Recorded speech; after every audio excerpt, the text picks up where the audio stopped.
Welcome. I'm Lisa Buckingham, President of Elig Group, Executive Search Advisors, pioneers in redefining executive search through our unwavering commitment to diversity, equity, and inclusion. Thank you for joining me today on our webinar series with Jennifer Sundberg, co-CEO of Board Intelligence, a mission-led technology firm founded in 2009 to transform boards and leadership teams into the most powerful drivers of performance and a force for good. I love that. In November 2023, Jennifer, along with her co-CEO, Pippa Begg, published their book, Collective Intelligence, How to Build a Business That's Smarter Than You, to share their insights and reveal what helps the world's most enduringly successful businesses think hard and act fast. Today, Board Intelligence works with more than 3,000 organizations and 40,000 leaders globally, from Fortune 500 companies to government departments, helping them to unleash board performance and collective intelligence. Jennifer is in London and I am here in New York City today. A huge welcome, Jennifer, and I'm so excited that you're here, and I appreciate you taking the time. Thank you. So today we're going to dive in, and part of Board Intelligence's mission is to transform board and leadership teams for higher performance and to be a force of good. Jennifer, can you help me understand what does that mean and what does that mean to you? Sure. So for us, that means helping boards and leadership teams to have more focused and productive conversations about the things that matter most. For the first half of our story to date, so we've been doing what we're doing now for about 10 going on 15 years, I think. The first half of that journey, it was very much focused on the boardroom. And we'd work with a very large variety of boards, mostly large financial multinationals, but really every shape and size and style of organization you can imagine we've worked with. Today we have, I think, 30,000 directors who plug into our software every month and over 3,000 clients around the world.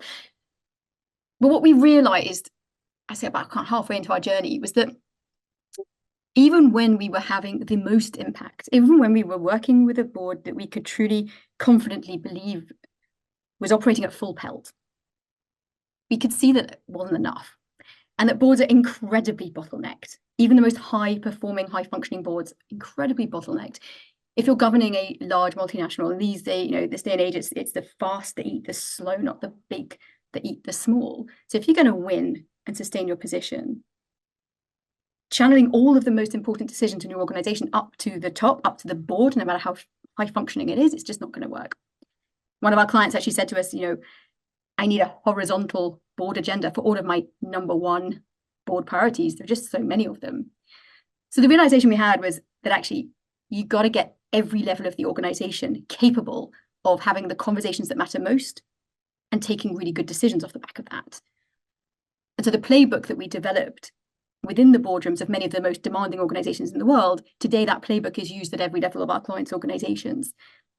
So I suppose our focus, our heritage was in the boardroom, but these days our business is about helping boards, leadership teams, and management teams to be a powerful driver of performance and a force for good. So how does a high-functioning board look and feel? What have your learnings been there? Sure. So I think our very earliest realization, and in fact, going back to something you said in the introduction, was that it's not enough to have really good people around the boardroom table. Of course, that is necessary.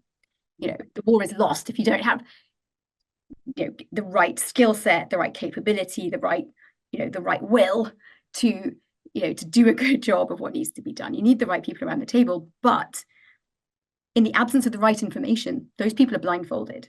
And it was that insight that got this business started. So I was at the time a strategy consultant. In fact, I was working with a large listed company in the UK, quite successful company. And I was invited as a strategy consultant to sit in the back of the room and observe this board meeting, various reasons. And I was pretty excited about it. This was a board of very relevant and carefully selected individuals that had all the skills you would have wished for this particular organization.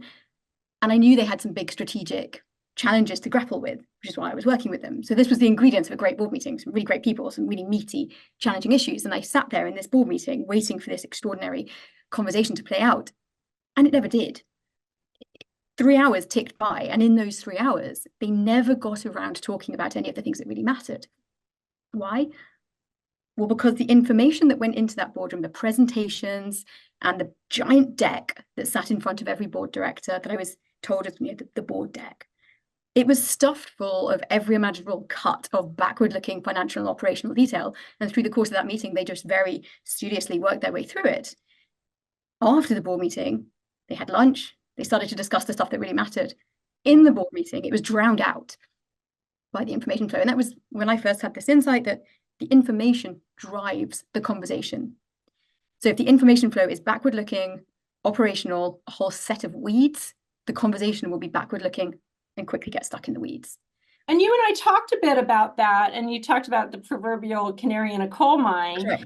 and that was a great analogy for me. So help us understand a little bit around, so the conversation was really sometimes management creates bigger problems for the board in their decision making because of these presentations and how it's done. So if you could help me understand and give some knowledge to everyone about that, because I think it's a really important point. Sure. So the canary in the coal mine point. So when we look at the information flow that's going into any boardroom, we look for 3 qualities. Firstly, does it display critical thinking? Is it a big dump of information, or does it pull out the why, the so what, the now what, right? Secondly, is it well communicated? Because it doesn't matter how good the quality of the thinking is that flows into that information set. If it's unintelligible, the signal's not going to transmit, right? And thirdly, is it focused on what matters most? Again, going back to this, is it entirely pointed on backward-looking operational matters, or does it speak to the future, the big strategic issues, the big challenges, and the flag on the hill, right? Is it focused on what matters most? So critical thinking, clear communication, and focus on what matters most. When we look at a set of board information and it's lacking in any one of these 3 areas, typically that is a smoke signal that there is a skill gap in the management team. The problem is actually that almost the least of the issues is that the board information is perhaps weak. The far greater issue is that your management team may not be thinking critically, able to communicate well amongst themselves, or focused themselves on what matters most, or clear what that even is. And so fixing it is about far more than just helping the board have a better conversation, important though that is.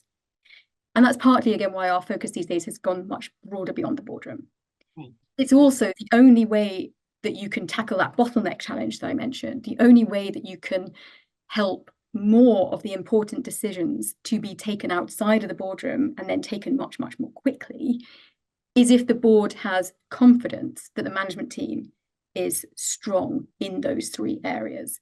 Only then can they comfortably delegate decision-making authority, trusting that it will be well discharged.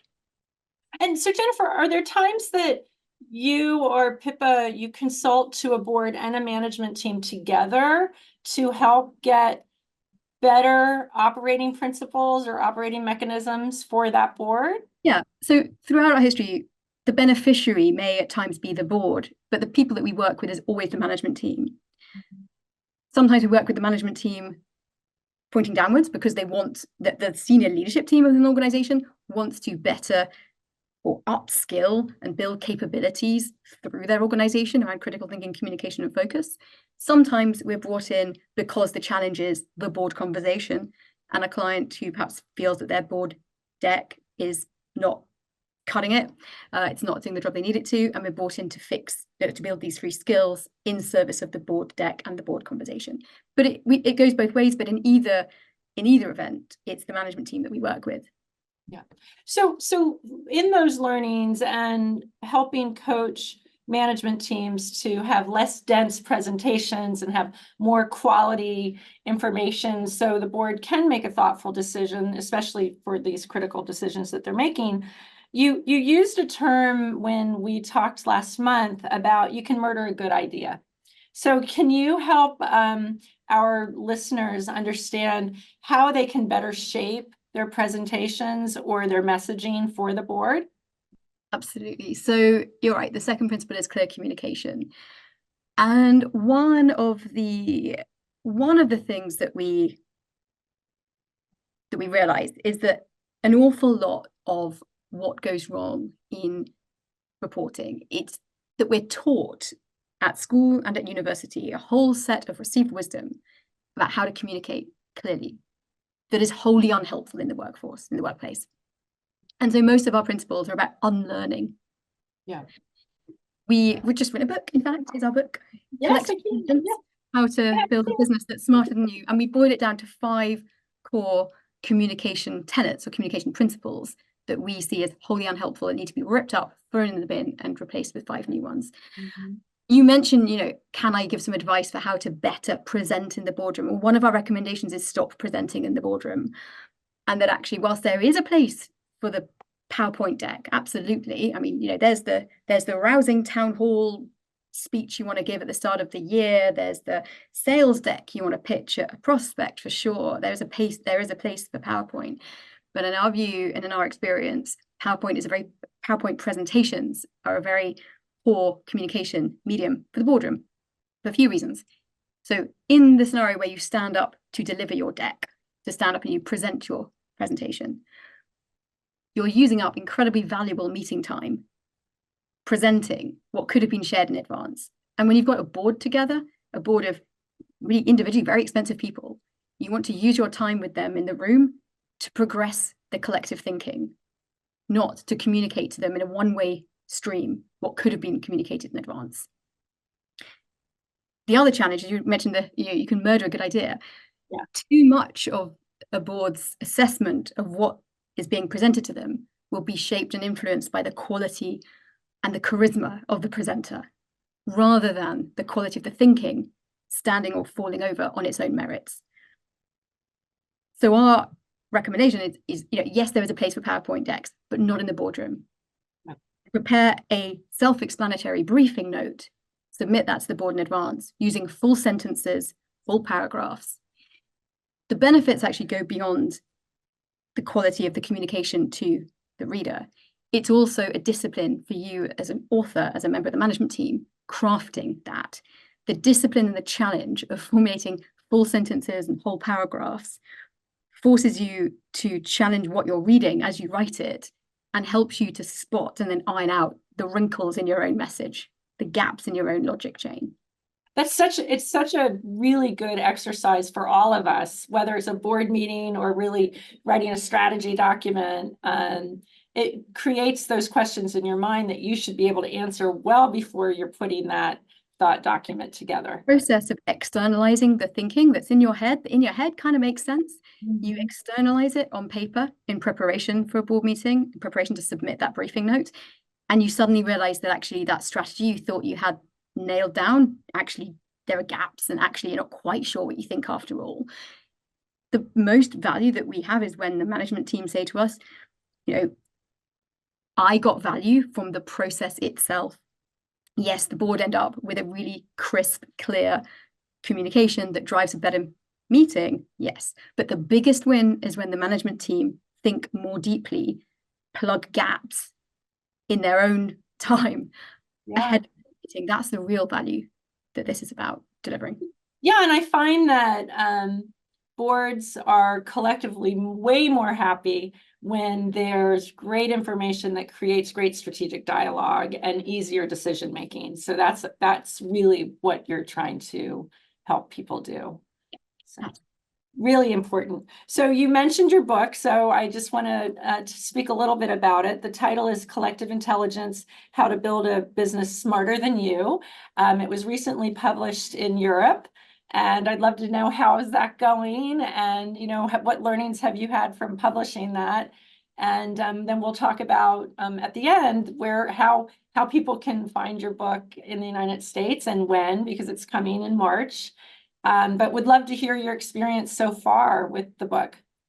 Sure. Yeah. So we published the book in the UK here in November, and we were the Financial Times November Book of the Month, or one of 3 books of the month, which we're thrilled about. And I suppose it was an opportunity for us to open source what we've learned.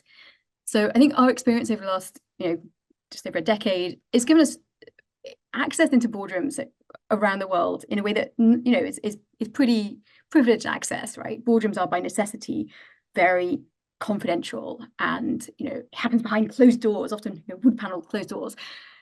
And the methodology that we've developed over these years working with these boards of these large multinationals, it's derived from this set of experiences that aren't widely, made accessible to many people.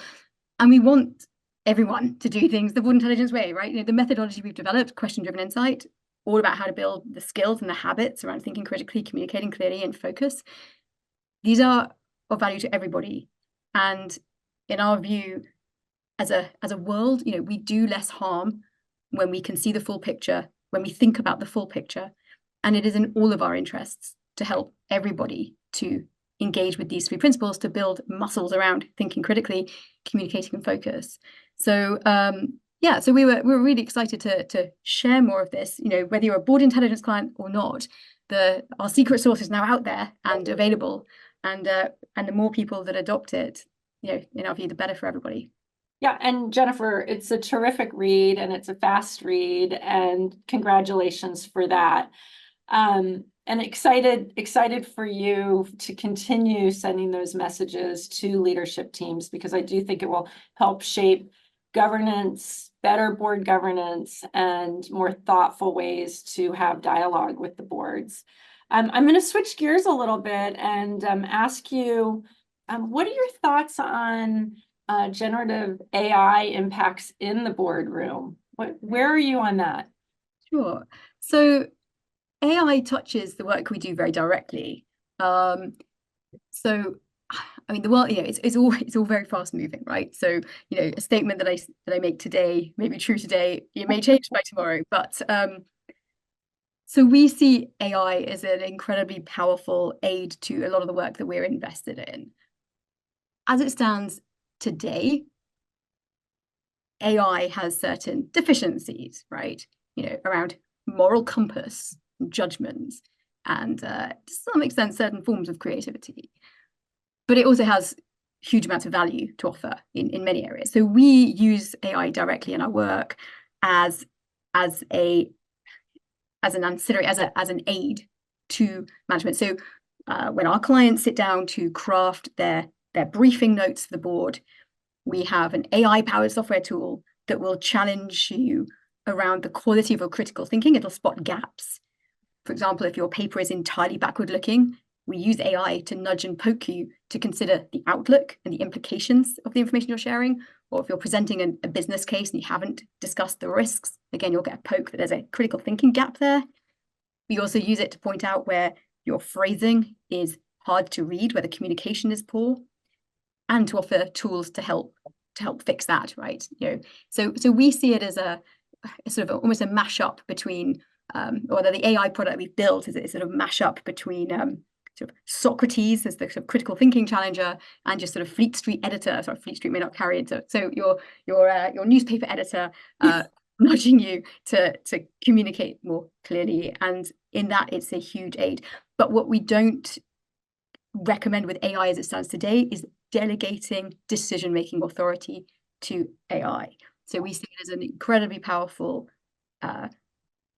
incredibly powerful aid, but not a replacement for human decision making. It could be a coworker, right? I mean, at the end of the day, and it can help you, but it does not give what human input can. And I think the landscape for the roles that only a human being can do well, it is becoming smaller and smaller, right? Every day there seems to be some new AI powered product out there, taking a big bite out of something we thought was hallowed human territory, right? So that territory, which is uniquely best served by human beings, is getting smaller and smaller. And as long as there are jobs that only a human being can and should do, in our view, you should be tapping into that as much as you possibly can. So our whole ethos is about how an organization can better tap into the collective intelligence, the gray matter of the human capital that it employs. If there's a job that can be done by a robot, give it to a robot. If there's a job that can and should be done by a human, well, make sure you're tapping into it. And I think this is also going back to that realization that in far too many organizations, they are heavily bottlenecked. Important decisions have to be taken right at the top. And the thinking power of the people down through the organization is not being tapped into.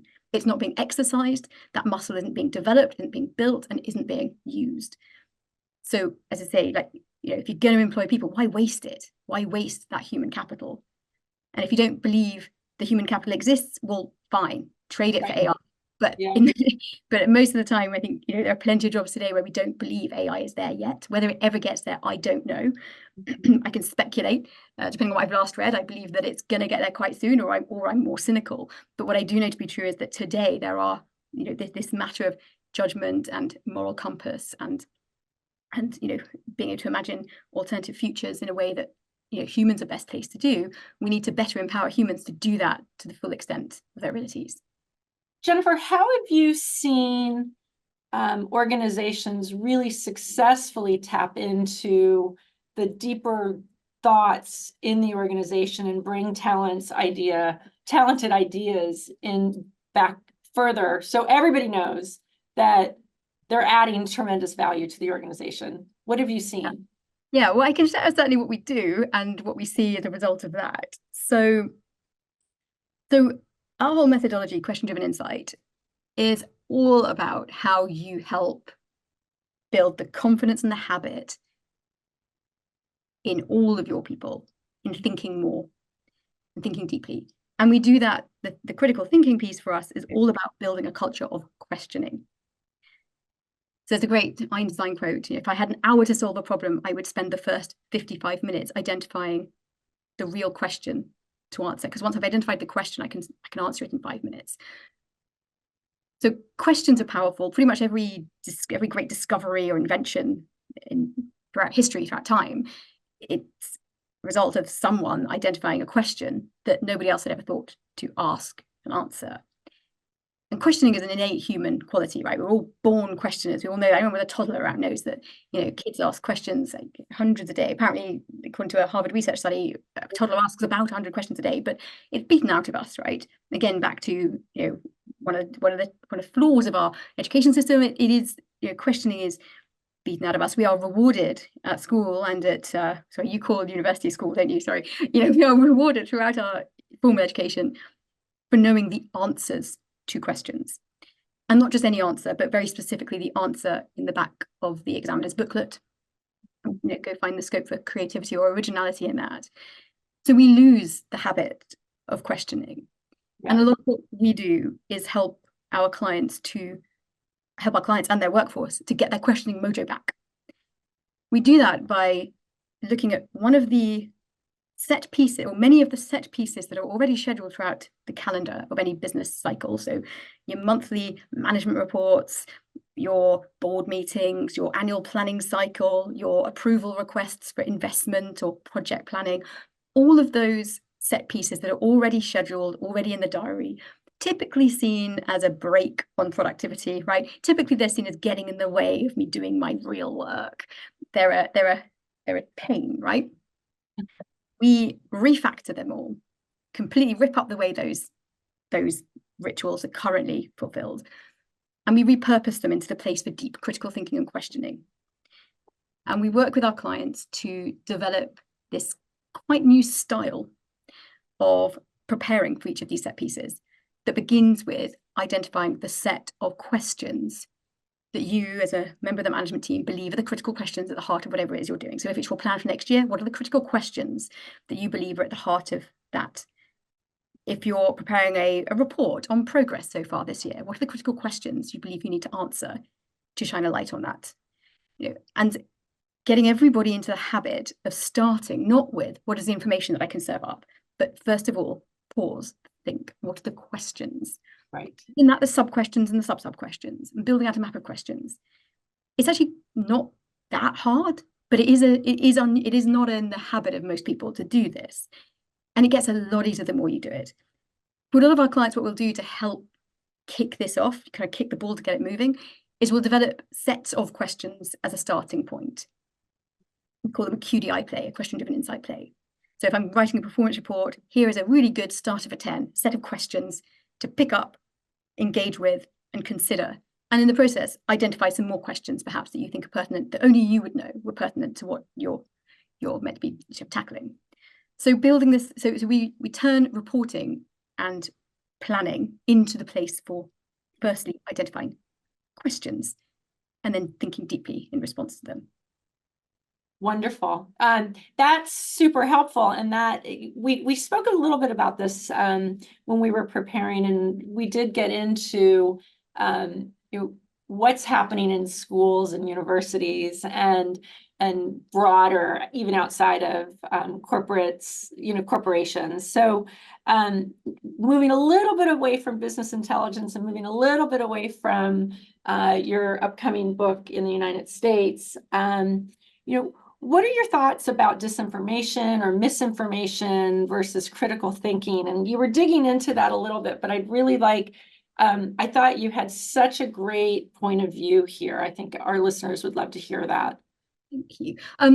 So yeah, no, I was struck by something reading about Finland, which for many years has come under pretty heavy attack from Russia with a disinformation campaign that prompted the Finnish to respond by building critical thinking into the curriculum in Finland as a core discipline, that every child in Finland is trained to think critically.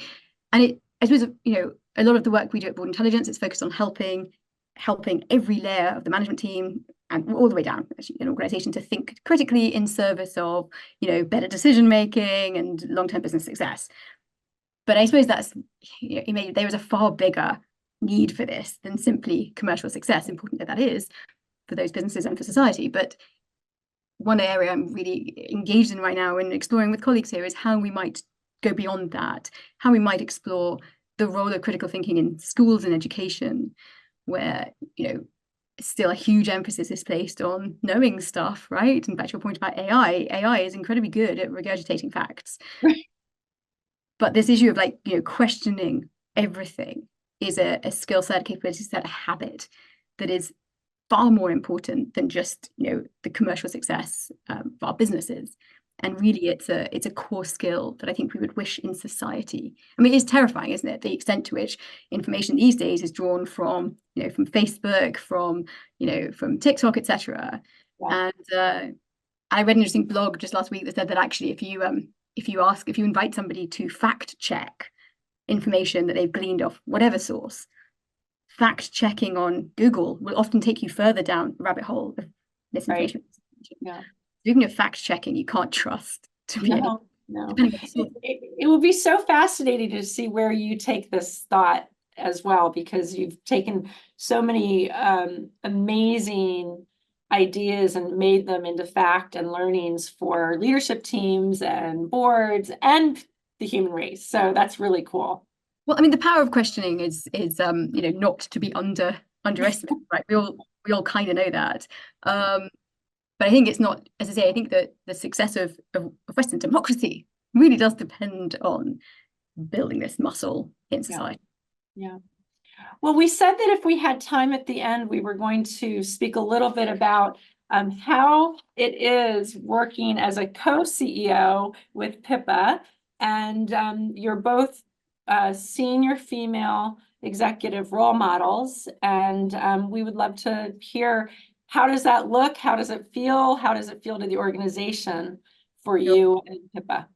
Yeah, so for Pippa and I, it feels very Pippa and me, it feels very natural. It's the only way we've really ever known it, and it works extremely well. I think one of the reasons we believe so heavily in collective intelligence, quite apart from it being a waste not to tap into the thinking power of your people, there's also the other truth, which is concentrated power in any one individual doesn't tend to play out well, right? From Icarus to today, right? History is littered with individuals who tried to do it all by themselves, taking all of the big decisions and believing their own hype, right? Too much power in any one individual, it doesn't just corrupt, it makes you stupid. Now, for Pippa and we challenge each other daily, and there is, I hope, not just myself and Pippa, right? It's the rest of the team, but I think it sets the context. So neither one of us has ever operated in a complete vacuum. And we bring very different skill sets to the table, but we share values. I've heard that one of the number one reasons why startups fail, it's not because they run out of money, it's not because customers don't want to buy their product, it's because the founders fall out with each other. And I think for me and Pippa, whilst we are in many ways chalk and cheese from a skills perspective, and sometimes from an interests perspective, but values are the same. So Yeah. when it comes to when it comes to right and wrong, we never disagree. There might be a client who signed a contract who's not happy. We won't hold it. We'll always do what we think is right by our clients, by our colleagues, and that has always stood us in good stead and meant that we get on very, very well. But we do bring very different skills. So Pippa is amazing with clients, prospects. My focus probably leans more towards the product. Equally, Pippa is incredible bias for action. I'm probably, she probably despairs of me because I'm more likely to deliberate. But again, together and hopefully we cover the bases. It would be hard to not have a lot of thinking when you're talking about critical thinking as and then of course there's the other side to the equation. We are both women and we have children. Pippa has 3 kids, I have 2, and in the Europe, we take quite chunky parental leave. I hate saying this as a woman. I want this to be a parental truth, not a woman truth, right? And I am married to a Swede, and they are incredibly equal. If ever you think, gosh, things are, the burden of it's not a burden, it's a joy, right? Parenthood, but the time commitment often falls to women. When you see what they've achieved in Sweden in one generation, the switch has been extraordinary, and I think I believe that's spreading, and the UK is certainly getting closer towards the Swedish model, and hopefully in time the US equally. But I think for any business leader trying to navigate your 30s and 40s with little people, while you're, especially if like myself and Pippa, we're very much kind of like workaholic types, right? We're not used to anything by half measures. Being able to at times hand the baton to one another and trust that we're leaving the business in safe hands, has made that a much easier process to grapple with. As I say, I don't think this is not my call out to, women should partner. I think, parents, right? If you're trying to lead a business as a man or a woman of parent rearing age, then doing it with others really is it's an orchestration, right? At any level, it's for the parents, to your point. So I guarantee that shows up very beautifully in the culture of your organization for your teams. And I appreciate that context. That's really cool. I think it forces, I think taking really quite chunky amounts of parental leave, by which I'm talking about sort of 6 months at a time, forced us to build capability lower down to our organization than we might have otherwise. So we're both kind of workaholic types. We were both the sort that, through our formal education, we would study hard, try and do well in exams. We were hardworking types who would do it ourselves, right?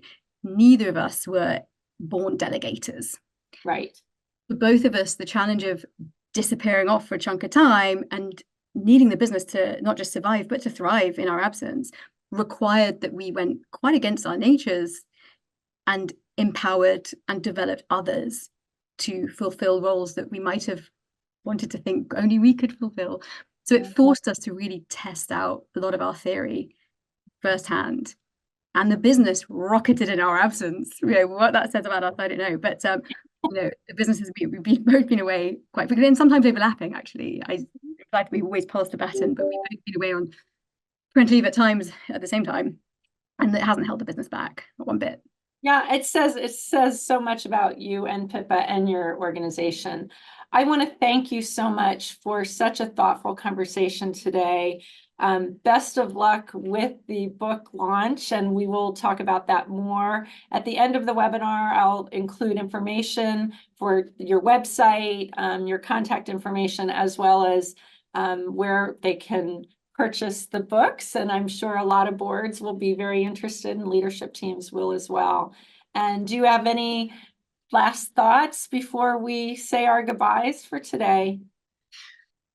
My last thought would be, whatever you're working on right now, take a moment not to search for the answer, but to pinpoint the real question. I love that. I love that. And I have an assignment. I'm finishing up a program at MIT on AI and the impact in business strategies. And I'm going to use that advice today when I finish my module up. So I think that's great advice. Thank you so much. And I hope you have a terrific rest of the week and a wonderful weekend. Thank you.